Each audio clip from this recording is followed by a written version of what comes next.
And our team coverage continues now. We move over to CBS 4's Carey also live at Mar-a-Lago with more on how local politicians are reacting to the U.S. airstrike in Syria. Carey, good morning.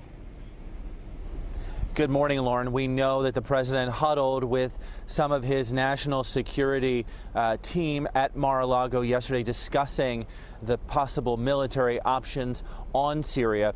We can also tell you that at this point the measure seems to be receiving some measure of bipartisan congressional support from South Florida elected officials. Now first, let's show you this video that the Pentagon released late last night. It shows some of the 59 cruise missiles being fired from those two U.S. warships in the Mediterranean Sea. The Pentagon says the missiles struck that Syrian airfield where the plane that carried out that chemical weapons attack in Syria took off from. That attack, of course, killed dozens, including children. The Associated Press is reporting that the Syrian military says at least 6 people were killed in the U.S. airstrike and that the airstrike did extensive damage at that airfield. The AP says the airfield has 2 runways and is being used by the Syrian military to carry out attacks in the northern and central sections of Syria. The Syrian military is calling the U.S. airstrike an act of aggression.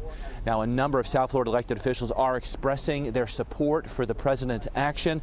Here's what Congresswoman Ileana Ros-Lehtinen and Senator Marco Rubio had to say.